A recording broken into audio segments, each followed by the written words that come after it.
Voilà. Je suis très heureux de m'adresser à vous.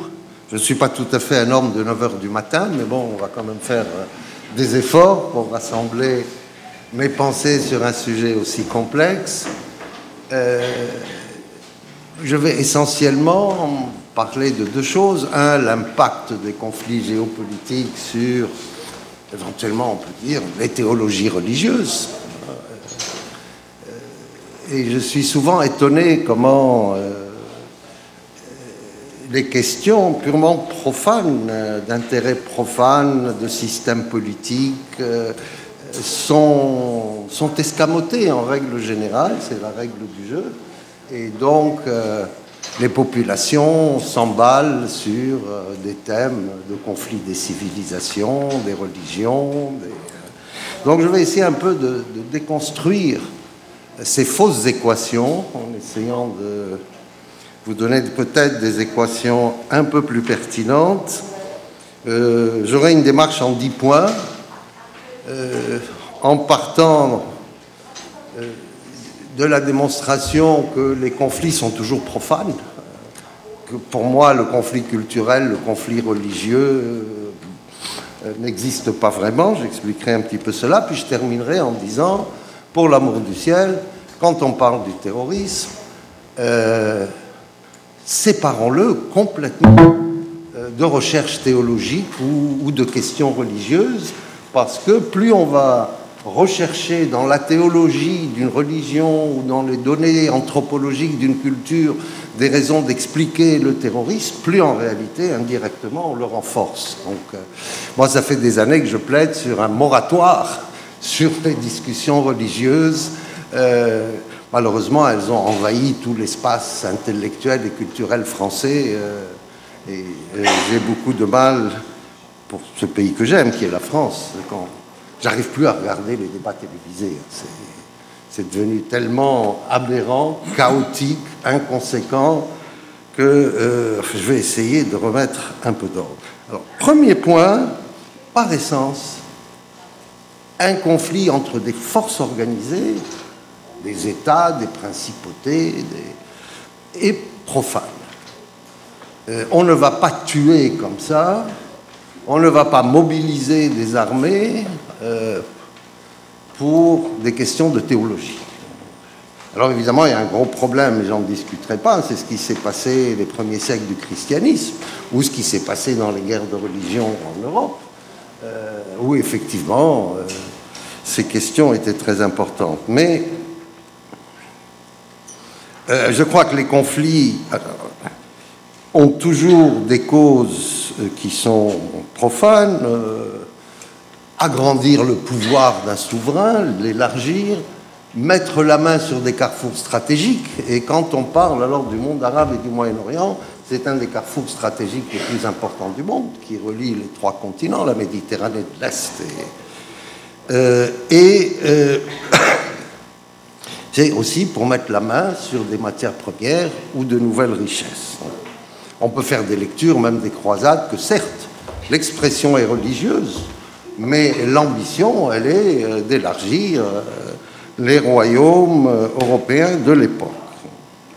Alors, effectivement, on peut faire des habillages religieux, parce qu'il faut légitimer la guerre. Donc, l'habillage religieux est un habillage commode, mais là aussi, déjà, je mets en garde, et j'aime bien le titre « Islam pluriel », les religions sont plurielles. Moi, je n'ai jamais compris, quand on parle d'islam avec un grand S, de quel islam on parle. De quelle période historique de l'islam? Est-ce que c'est l'islam sous domination turque? C'est celui sous domination perse? Celui sous la domination... Moi, je n'arrive pas à rentrer dans des débats de ce type. Puis, alors là aussi, c'est-à-dire la variété, la densité de ce qu'on appelle la charia islamique, le droit canon islamique, est telle qu'on peut tout y trouver. Moi-même, ayant fait ma thèse de doctorat sur la question des relations entre le pluralisme religieux et les systèmes politiques, on peut... Tout change, rien n'est stable. Si on regarde le christianisme des croisades ou celui des guerres de religion, et puis les encycliques papas aujourd'hui, on se dit, est-ce qu'on est vraiment en face de la même religion? Deuxième point, c'est qu'effectivement, les grandes occupations coloniales de l'Europe conquérante à partir du XVIe siècle, elles se sont faites en première étape la colonisation des deux Amériques, malheureusement sous le sigle de la conversion des barbares, des païens, des primitifs à la lumière du Christ. Alors on peut se demander comment le message christique, qui est un message tellement pacifique, a pu se transformer en un instrument, être instrumentalisé pour faire du génocide, parce que les deux Amériques, c'est bien du génocide des populations locales. Plus tard, notamment au XVIIIe, XIXe siècle, le colonialisme, celui qui va s'emparer du Moyen-Orient, de l'Afrique, des Indes, de la Chine et autres, va invoquer la supériorité de civilisation.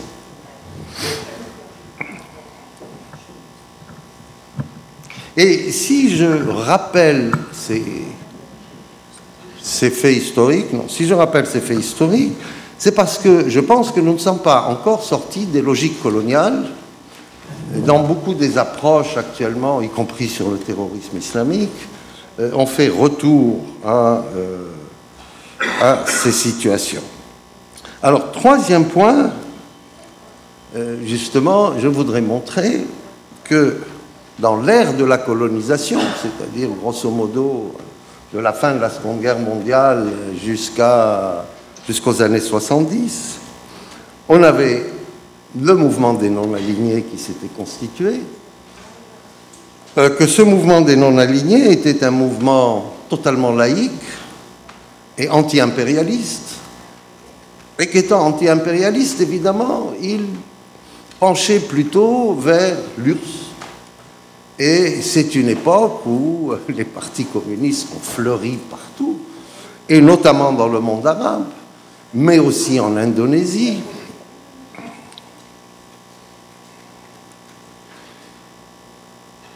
Aucun des grands dirigeants musulmans de l'époque, si on prend Sukarno ou Nasser par exemple, n'a jamais parlé de religion dans les sommets du mouvement des non-alignés. Le programme, c'était: on veut de la justice économique internationale, on veut réparer les dégâts du colonialisme, et donc les pays riches et développés doivent faire plus de transferts de ressources, doivent permettre les transferts technologiques. Bref, c'était un programme où jamais le mot religion n'était prononcé.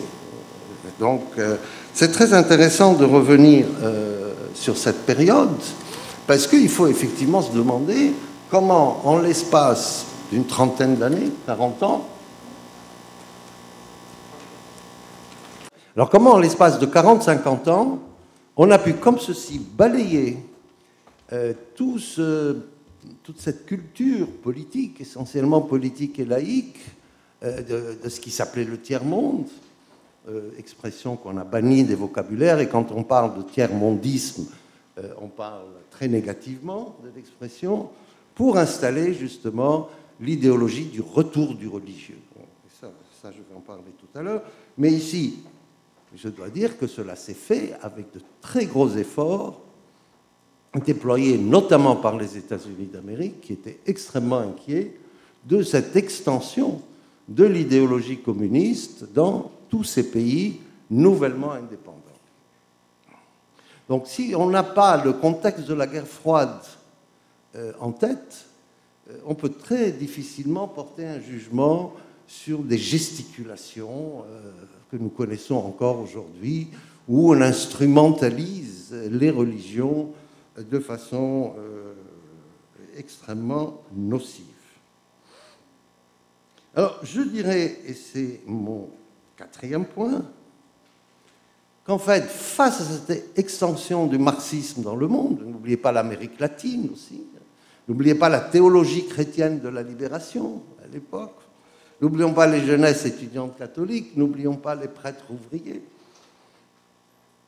Il y a une réaction américaine et européenne qui vient de la conjonction du mouvement philosophique anti-lumière et anti-révolution française, où s'est illustré l'historien François Furet, qui a rejoint les anciennes thèses de Bonald, par exemple. La Révolution française, c'est le travail des philosophes et de la franc-maçonnerie. C'est à la limite très antisémite, mais même que, évidemment, François Furet n'a pas fait d'antisémitisme. Léo Strauss a été le grand philosophe. Il a un article fameux qui s'appelle « Athènes ou Jérusalem ». Athènes, pour lui, étant le symbole de la démocratie de type laïque, et Jérusalem étant le régime politique religieux. Et il dit, après tout, les idéologies laïques qui ont donné lieu aux horreurs des deux guerres mondiales n'ont pas fait mieux que des régimes religieux. Au contraire, la religion peut constituer un frein à la cruauté humaine. Alors, donc, ce mouvement philosophique anti-lumière néoconservateur qui se couple avec la thèse du retour du religieux. Et moi, j'ai trouvé cette thèse du retour du religieux d'un ethnocentrisme européen tout à fait exceptionnel. Parce qu'à part dans le minuscule continent européen, si vous regardez par rapport à l'ensemble des continents, le religieux, il n'a jamais disparu. C'est quoi cette histoire qu'il y a une revanche de Dieu, célèbre ouvrage de Gilles Kepel. Non, la religion n'a pas disparu, ni en Amérique latine, ni en Asie, ni en... elle n'a surtout pas disparu aux États-Unis, qui continue d'être jusqu'aujourd'hui, et qui a été... le nationalisme américain est un nationalisme très vibrant, à base d'Ancien Testament. La découverte de l'Amérique et l'ethnocide des Indiens d'Amérique, ce sont des scènes bibliques. C'est un nouvel Israël. Et regardez tous les noms des villes aux États-Unis. Et il y a d'ailleurs une très grande littérature sur le nationalisme américain en tant que nationalisme qui plonge ses racines justement dans l'Ancien Testament et qui justifie la mission américaine d'apporter le bien au monde par cette vision théologique, téléologique, qui est celle des Américains que l'on entend encore jusqu'aujourd'hui. Il y a un livre qui est passé inaperçu, mais qui est très intéressant, qui s'appelait « La guerre froide culturelle », qui a été écrite par une ancienne de la CIA, qui s'occupait des subventions que le gouvernement américain donnait un peu partout dans le monde, justement pour faire basculer des intellectuels qui étaient progressistes vers des positions plutôt justement conservatrices et hors de l'optique marxiste. C'est très intéressant parce qu'il y a les prix littéraires, il y a beaucoup de choses, il y a comment les chefs d'orchestre sont récompensés. Alors en fait, personnellement, mais je n'aurai pas le temps de le développer, je pense que malheureusement, les trois monothéismes se prêtent plus facilement que le bouddhisme, par exemple, ou d'autres religions, l'hindouisme, à la manipulation religieuse. Parce qu'il y a ce que j'appelle un archétype biblique, Ancien Testament, qui organise des visions du monde, c'est-à-dire qu'il y a Dieu qui se choisit un peuple et à travers des prophètes. Il y a une espèce de triade, et quand on lit des passages de l'Ancien Testament, Dieu ordonne à son peuple de génocider la population locale. Toute la notion de guerre sainte vient de l'Ancien Testament.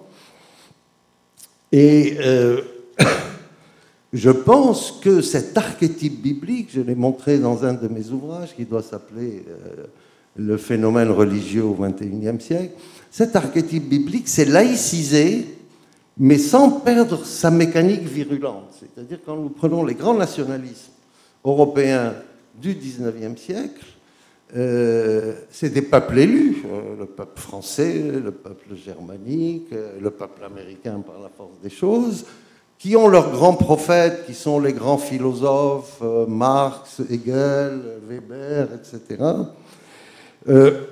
et qui ont une mission pour l'ensemble de l'humanité, la mission civilisatrice, justement. Et donc j'ai dit qu'il fallait laïciser la laïcité, mais ça c'est un autre problème. Je crois qu'elle est encore, la laïcité d'aujourd'hui, on le voit d'ailleurs dans les réactions ultra-chauvines, parfois en France, des partisans un peu échevelés de la laïcité. Il faut laïciser la laïcité, la sortir de cet archétype Ancien Testament. Alors, 5e point, les 3 actes fondateurs qui ont donné à l'opinion mondiale l'impression de ce retour du religieux. Comme si le monde entier avait été athée, n'est-ce pas, ce que je disais tout à l'heure, et que tout d'un coup, heureusement, on retrouve le religieux. Alors, le premier acte fondateur, c'est la création de l'organisation des États islamiques. Alors aujourd'hui, chaque fois que je lis dans la presse l'organisation de l'État islamique à propos de Daesh, je trouve que c'est parfaitement scandaleux d'accepter cette appellation. Alors l'organisation des États islamiques a été créée par l'Arabie saoudite. Lorsque l'Arabie saoudite va avoir sa richesse pétrolière à partir du milieu des années 70, nous allons en fait avoir un califat occulte qui, à coup de pétrodollars, va se charger de réislamiser les pays musulmans. Et donc, deuxième acte, c'est la formation de prétendus djihadistes qui vont être faits par le Pakistan et l'Arabie saoudite sur la demande des États-Unis pour aller libérer la Palestine. Non, certes pas. C'est pour partir en Afghanistan, pour se battre contre les troupes soviétiques. En fait, on a un acte de mercenariat, parce que l'armée américaine, traumatisée par la défaite du Vietnam, ne veut pas envoyer de troupes au sol. Et donc, on a trouvé la façon de faire, avec cette instrumentalisation déjà très scandaleuse de l'islam. Et puis, par la suite, bon, cette armée dite de djihadisme, moi, j'emploie jamais le mot, mais bon, on va la transporter en Bosnie au moment de la guerre de Yougoslavie, puis elle va aller en Tchétchénie, puis aujourd'hui on la retrouve au Yémen, en Libye, en Syrie. Alors sur le cas syrien, parce qu'on va les appeler les guérilleros, c'est assez curieux. Troisième fait dans ces actes fondateurs, c'est le malentendu géopolitique de la révolution iranienne. Alors je vais aller très vite parce qu'on n'a pas le temps, mais la révolution iranienne, elle a été une énorme révolution populaire. Elle n'est pas une révolution religieuse. C'est Michel Foucault qui avait décrété que c'était une révolution religieuse et qui s'était émerveillé sur l'imam Khomeini. L'imam Khomeini a été amené à Neauphle-le-Château, en France, au moment où le régime du Shah d'Iran était encore reconnu par tous les pays occidentaux. Toutes les télévisions et tous les médias occidentaux ont redonné ses prêches de Neauphle-le-Château, et puis la France l'a ramené comme un chef d'État aux États-Unis. Évidemment, il a confisqué la révolution populaire qui a été faite du Parti communiste, des Moudjahidine Khalq, de la bonne bourgeoisie iranienne très nationaliste, qui avait appuyé Mossadegh au moment de la nationalisation des pétroles.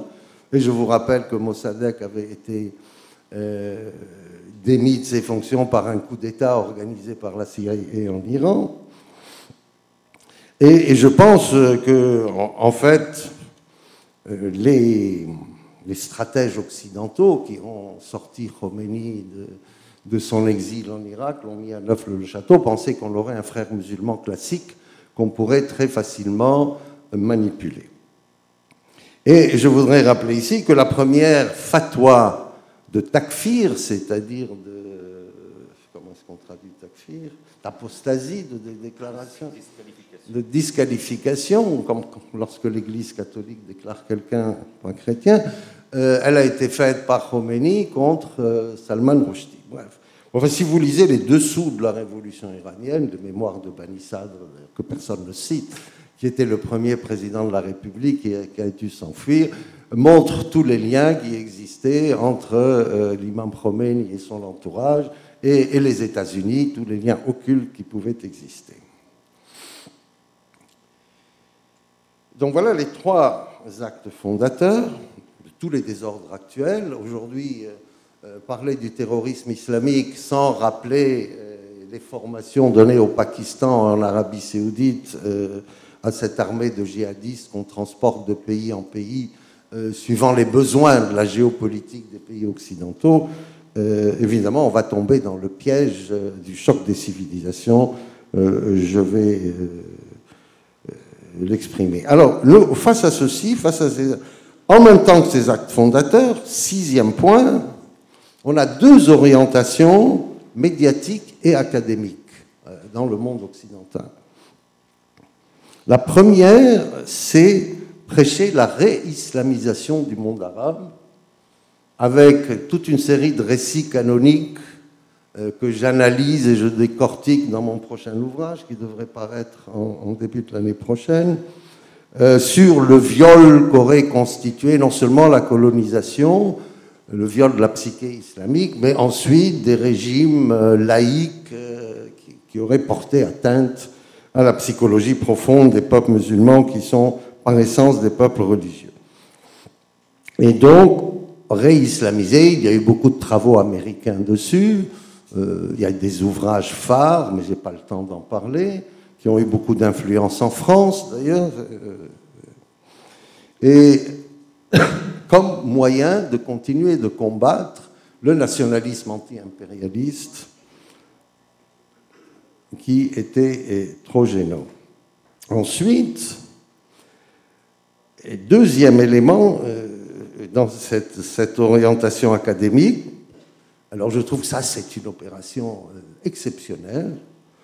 Toute la théologie politique musulmane est réduite à 3 auteurs qui sont étudiés sans cesse et ont réécrit les mêmes ouvrages avec une couverture différente et un titre différent, qui sont l'Égyptien frère musulman Sayyid Qutb, le juriste pakistanais Maudoudi, qui a dû justifier la séparation très sanglante des musulmans par rapport à l'Inde, et puis le juriste du XIVe siècle, Ibn Taymiyyah, qui avait d'ailleurs lui-même fini en prison pour certaines de ses opinions, parce qu'elles n'étaient pas toutes, qui étaient très excessives. Donc aujourd'hui, le nombre d'ouvrages sur les frères musulmans qui sont sortis, sur les mouvances politiques, qui vous répètent à satiété et vous exposent et réexposent les théories des mouvances politiques musulmanes. C'est assez extraordinaire parce qu'on a fait disparaître, on a créé un trou de mémoire sur toute la diversité, la richesse de la pensée arabe et musulmane. L'année dernière, j'ai commis un ouvrage qui s'appelle « Pensée et politique dans le monde arabe », où je rappelle quelques vérités de base. C'est que la culture arabe, à l'origine, est une culture de la poésie. Et que jusqu'aujourd'hui, ce qui attire le plus encore, c'est la poésie. Que les grands poètes continuent d'être honorés bien plus que n'importe quel cheikh qui est sur une chaîne satellitaire. Je ne vous parle pas des divas de la chanson, parce que la musique aussi est un art qui est très pratiqué dans le monde arabe et musulman. Je suis aussi très étonné quand j'entends dire « Ah, mais il faut faire une réforme de l'islam ». Mais mon Dieu, la réforme de l'islam, elle a été faite, que ça a été l'Égypte sous Mohammed Ali, ensuite l'Empire ottoman,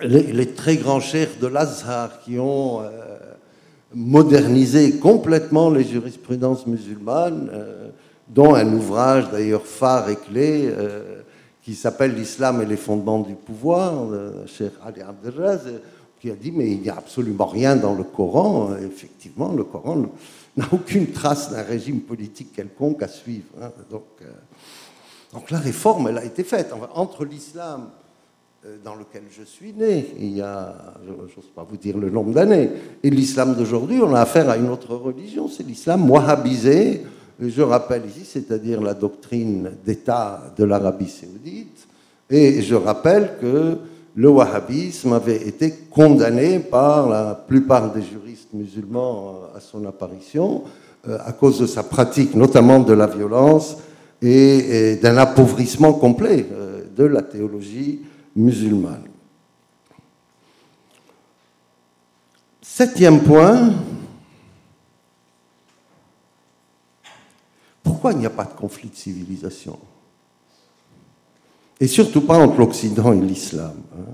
D'abord, quand on parle de conflit de civilisation, alors l'Occident d'un côté, et puis dans la thèse de Huntington, la thèse complètement délirante d'une alliance entre les bouddhistes et les musulmans contre l'Occident, et vous savez que son ouvrage se termine par une bombe atomique qui serait lancée d'Alger sur Marseille. Enfin, on est dans un délire, cet ouvrage est un délire permanent.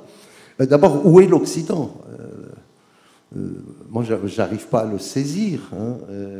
L'Occident, c'est l'Amérique latine. L'Occident, c'est le Japon, qui est un allié des États-Unis très fidèle. L'Occident, c'est la Turquie musulmane d'Erdogan, qui est membre de l'OTAN. C'est quoi l'Occident? Là aussi, j'ai consacré un ouvrage qui remonte à loin, maintenant, qui s'appelle Orient-Occident, la fracture imaginaire. Comment c'est une fracture qui est travaillée sans cesse à des buts de géopolitique, parce qu'aujourd'hui, l'Occident, c'est l'OTAN. À part l'OTAN, il n'y a rien qui marque ce qu'est l'Occident.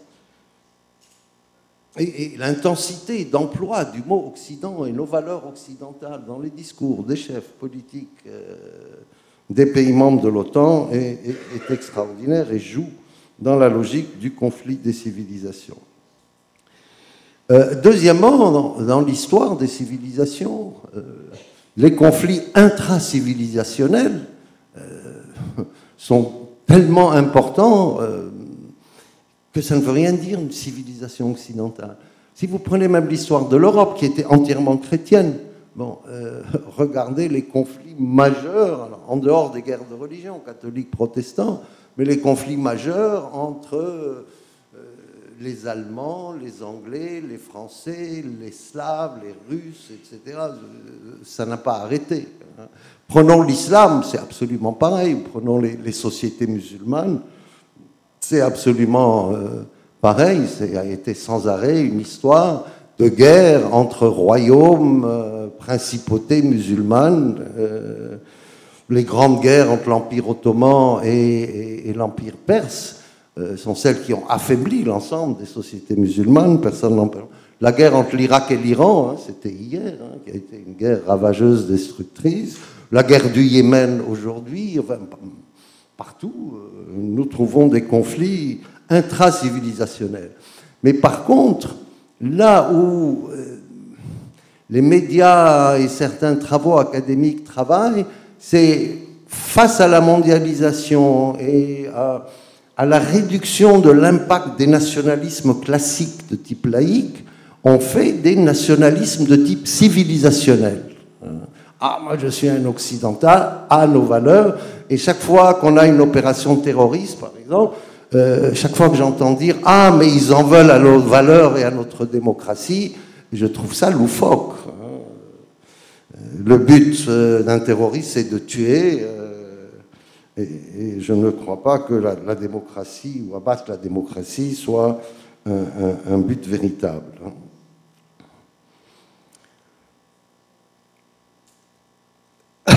Donc, ce n'est pas une catégorie opérationnelle, la catégorie civilisation. Seuls se battent entre eux des États. Il faut qu'il y ait une force armée. Et je voudrais rappeler ici que même en droit musulman classique, dans la charia islamique, il faut une autorité constituée pour déclarer la guerre, pour déclarer le djihad. Des individus illuminés ou malfaisants ne peuvent pas venir dire « Ah, moi je déclare le djihad au monde entier ». Enfin, c'est pas ça le droit classique musulman, on en est très loin. Et alors, si je viens aux relations du monde musulman avec le monde européo-américain, moi je déteste employer le mot Occident, je dis, on peut dire euro-américain, ou on peut dire l'OTAN quand on parle de questions militaires. Écoutez, je crois qu'à l'exception de l'Iran, et du gouvernement syrien, tous les autres gouvernements musulmans sont des alliés des États-Unis et de l'OTAN, à commencer par l'Arabie saoudite, le grand califat occulte, le Pakistan, qui aussi a un islam pur et dur. Je ne vois pas d'État musulman hostile aux États-Unis dans sa politique. Je prends les élites des pays musulmans. Est-ce qu'ils envoient leurs enfants étudier à la Mecque, à Médine ou à Islamabad? Non. Ils les envoient à Harvard, Princeton, la Sorbonne, l'Europe. Ce ne sont pas des grands centres d'enseignement universitaire que nous avons en Arabie saoudite ou au Pakistan.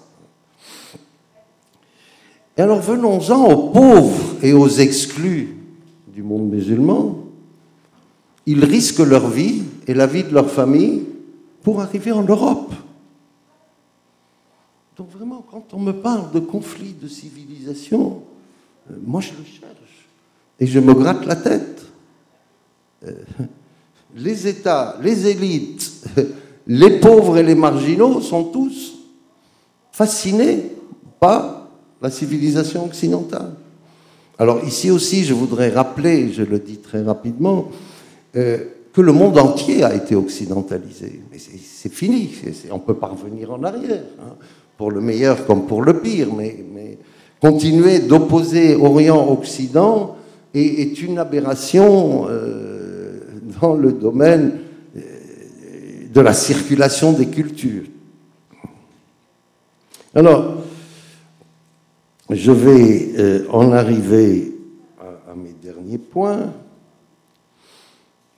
Huitièmement, s'il n'y a pas de conflit de civilisation, et il n'y en a pas, en revanche, la création d'une altérité musulmane, telle qu'elle est pratiquée actuellement par l'Organisation des États islamiques sous la direction de l'Arabie saoudite, la mise en place d'une économie islamique, la mise en place de montres islamiques, de barbies islamiques, tout est islamisé.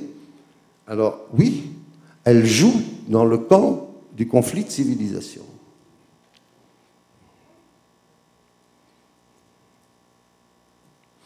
Et cette thèse de Huntington, qui est une thèse létale, qui a fait des ravages sur la santé mentale de millions de gens, et qui a envahi malheureusement la recherche académique aussi, elle organise toute la perception des conflits géopolitiques.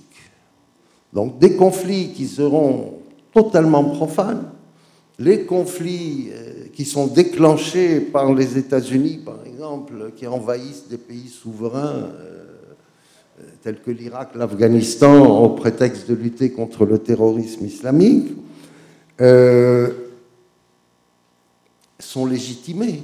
Toute la politique du déploiement impérial américain dans le monde est légitimée.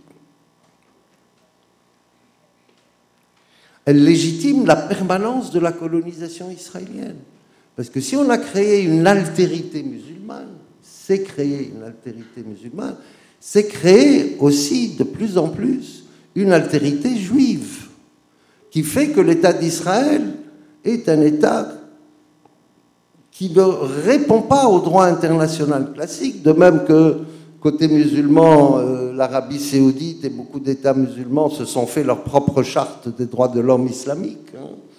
Nous avons la même chose. Et moi, souvent, je dis, on a eu la création, comme ceci, d'un homo islamicus d'un côté et d'un homo hebraicus de l'autre.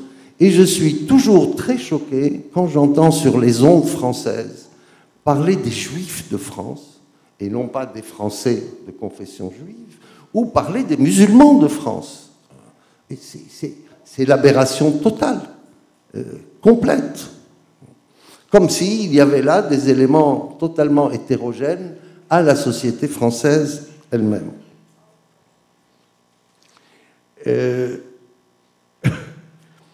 Cette théorie aussi, avec la théorie de la nécessaire réislamisation et du retour de religieux, etc., elle empêche la réflexion et la recherche, y compris la recherche académique, de se pencher sur les vrais problèmes économiques et sociaux des sociétés arabes et des sociétés musulmanes,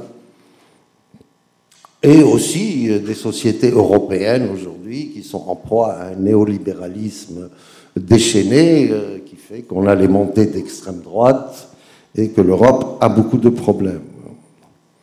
On ne parle plus que de valeurs, que de chocs de culture, de civilisation, de religion. Quand je vois l'espace occupé à discuter la religion musulmane,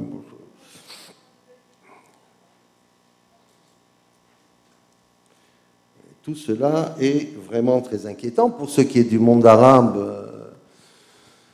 et là aussi dans mon prochain ouvrage j'en parlerai, le milieu qui peut-être favorisait le recrutement de terroristes, c'est la mauvaise croissance des pays arabes depuis leur indépendance. C'est des zones de pauvreté, d'exclusion. Dans le monde arabe, nous avons à peu près 30% de la population qui est analphabète, malgré toutes les richesses du monde arabe. C'est tout à fait incroyable, personne ne s'occupe de ce phénomène très curieux.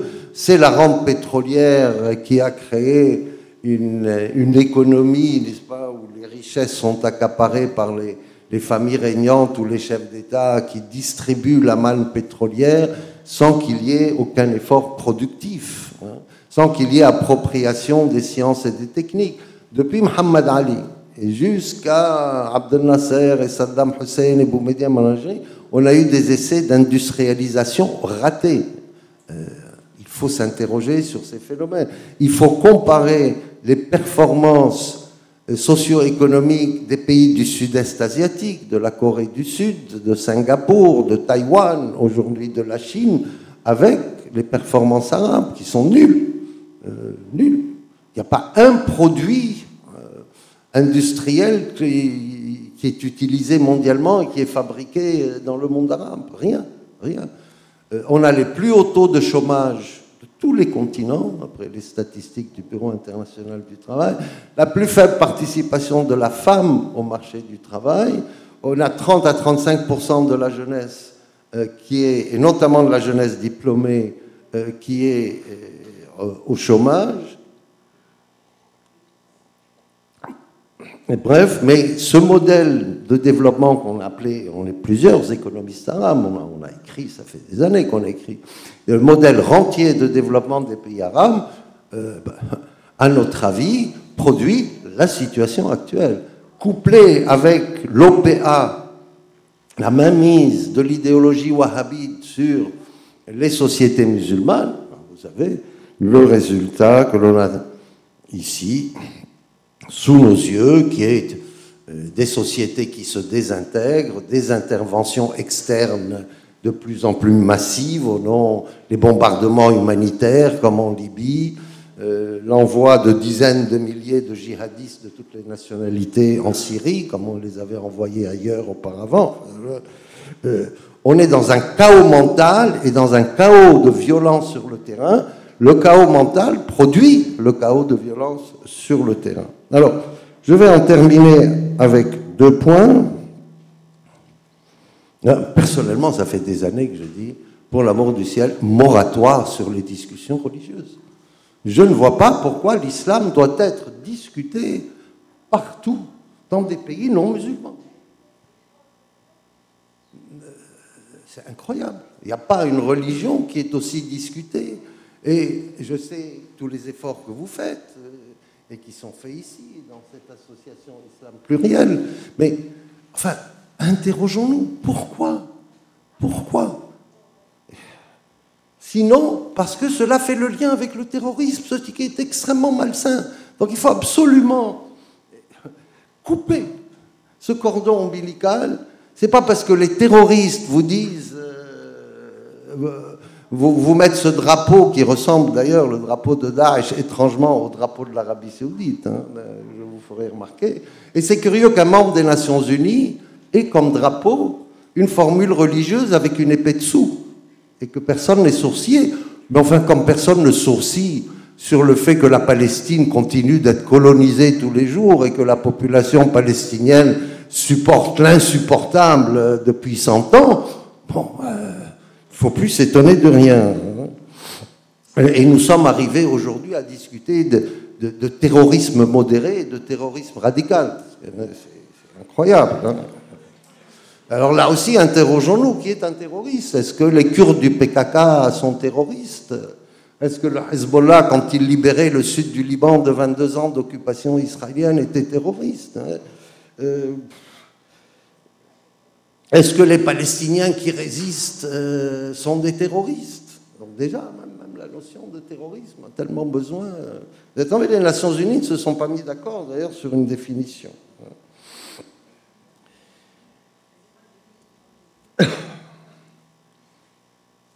Alors, moi, je pense aussi que cette discussion permanente à propos du terrorisme, qui est directement liée au terrorisme aujourd'hui, hein, moi, ce prétendu retour des religieux, ne peut que faire augmenter le terrorisme. Ne peut que faire en sorte que finalement, quelque part, des musulmans qui sont dans des situations difficiles, socio-économiques, etc., ne s'emballent pas pour les prétendues causes du terrorisme. Donc si on n'arrête pas cette machine infernale, je ne sais pas où nous allons. Alors, dernier point, c'est que plutôt que de discuter sans arrêt sur la religion musulmane, et si on en discute, il faut au moins, mais ça ne passe pas dans les médias, hein, qu'on connaisse la richesse de la théologie musulmane, que l'on parle aussi des lieux de passage entre la théologie chrétienne, la théologie musulmane, que l'on parle de l'abrahamisme, comme l'avait fait l'éminent, son nom m'échappe, Massignon, comme l'a fait le père Joachim Moubarak au Liban, qui a une œuvre tout à fait extraordinaire, dont j'ai recueilli les plus beaux passages. Alors ça, oui, mais à chaque fois, quand j'écoute les émissions de radio, hein, chaque émission presque confirme le lien entre le terrorisme et la religion musulmane. Or, bon, revenons un peu en arrière. Est-ce qu'il faut mettre en question les évangiles quand on parle du génocide des Indiens d'Amérique? Est-ce que c'est à cause de la parole du Christ ou de la théologie chrétienne? Oui, ça a été peut-être à cause d'une forme de théologie chrétienne, mais d'une forme de théologie chrétienne. Est-ce que quand il y avait le terrorisme d'extrême gauche qui a ravagé quand même l'Europe, le Japon, les Brigades Rouges, la bande d'Abadère, est-ce que tout le monde se précipitait pour lire le Capital de Karl Marx? Or, après septembre 2001, messieurs, mesdames, à vos Corans, les gens se sont précipités à acheter le Coran. Et ça ne fait pas de sens. Et au contraire, alors là, on fait vraiment le jeu du terrorisme. Donc, dernier point, et je vais en terminer, je pense qu'il faut identifier les vraies sources géopolitiques du terrorisme. Et loin de discussions oiseuses sur les religions. Je voudrais rappeler ici que le terrorisme musulman tue beaucoup plus de musulmans qu'il ne tue de prétendus ennemis occidentaux. Dans le monde musulman, tous les jours, il y a des centaines de personnes qui sont tuées. Ça va du Pakistan à Boko Haram au Nigeria. Parlons pas de l'Irak, ne parlons pas de la Syrie. C'est incroyable, hein, absolument incroyable. Et alors là aussi, je pense que le droit international ne peut pas reconnaître des droits différents ou des droits à double vitesse. Ça, ce n'est pas possible. La notion même de droit international qui, à l'origine, s'appelait le droit des gens, c'était pour protéger les habitants des contrées où la guerre faisait des ravages. Et on ne peut pas dire ici on ne les protège pas, ou ici on les protège, mais on les protège en leur envoyant des bombardements pour les débarrasser de leur chef d'État, et on voit le résultat. De même, je pense que le droit international doit refuser à des États de pouvoir parler au nom de religion. qu'il s'agisse de l'État d'Israël, qui prétend parler au nom des Juifs du monde entier, ou qu'il s'agisse de l'Arabie saoudite et de la conférence des États islamiques. Ce sont des aberrations qui sont à corriger.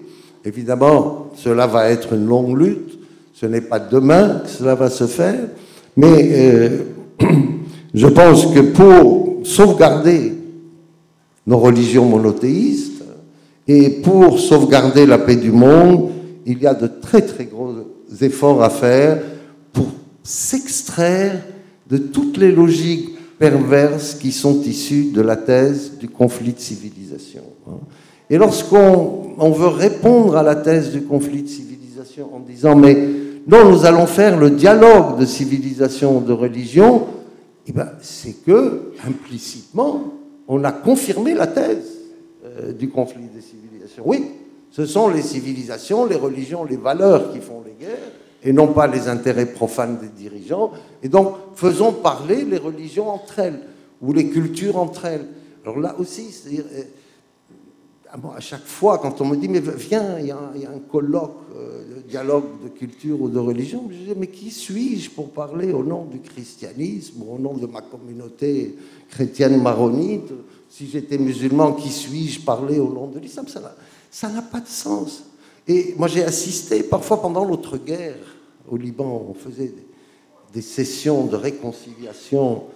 Mais dès que vous êtes là et qu'on vous a classé, ah oui, vous êtes musulman, donc vous devez défendre les intérêts musulmans, vous êtes chrétien, donc vous devez défendre les intérêts chrétiens, c'est la surenchère identitaire.